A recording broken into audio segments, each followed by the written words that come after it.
আসসালামু আলাইকুম। দর্শক, কিভাবে বুঝবো কোম্পানি সাপ্লাই নাকি মেন? এই ভিডিওটি আজকে আপনার জন্য অত্যন্ত গুরুত্বপূর্ণ। আপনি খুব সহজেই বুঝে নিতে পারবেন। বর্তমান সময়ে যারা সৌদি আরবে যাচ্ছেন, বিষয়টা কি সাপ্লাই নাকি মেন, বুঝার উপায়টা কি আমি আজকে আপনাদেরকে বলে দিব। তো দর্শক, ভিডিওটি শেয়ার করে দিবেন সকলের মাঝে, যেন আপনার দ্বারা সবাই এই বিষয়টি জানতে পারে।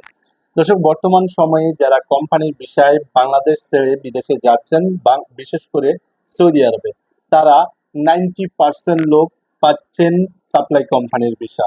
90% না, তারও বেশি ভিসা পাচ্ছেন সাপ্লাই কোম্পানির ভিসা। যারা এজেন্সি থেকে ভিসা নিচ্ছেন, সাপ্লাই কোম্পানির ভিসা। যারা দালাল থেকে ভিসা নিচ্ছেন, সাপ্লাই কোম্পানির ভিসা।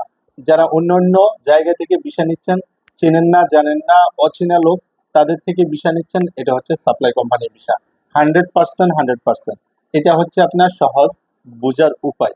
আর যারা বাহিরের লোক আছে, যেমন কোম্পানিতে কাজ করে, আপনি জানেন সেই কোম্পানিতে কাজ করে এবং ভালো একটা কোম্পানিতে কাজ করে, এটা আপনার জানা আছে।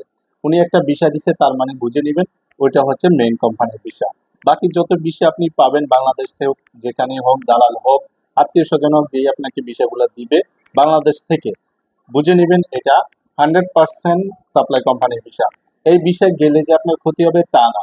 এই বিষয়ে গেলে কিছু সংখ্যক লোকের ক্ষতি হয়, কিছু সংখ্যক লোকের ভালো হয়। বেশিরভাগই লোকে ক্ষতিতে পড়ে যায়, খুব অল্প স্বল্প মানুষ মোটামুটি উপকৃত হয়। বেশিরভাগই মানুষ খেতে পারে না, বেশিরভাগের মানুষ চাকরি পায় না, বেশিরভাগের মানুষ ইকামা পায় না, বেশিরভাগের মানুষ কফিল পায় না, কোনো রকমের কোনো যোগাযোগ থাকে না। এগুলা থেকে আপনাকে সাবধানতা অবলম্বন করতে হবে। দর্শক, সবাই বুঝে, আশা করি বুঝে নিয়েছেন যে কোনটা সাপ্লাই কোনটা মেইন। ভালো থাকুন, সুস্থ থাকুন, আল্লাহ হাফেজ।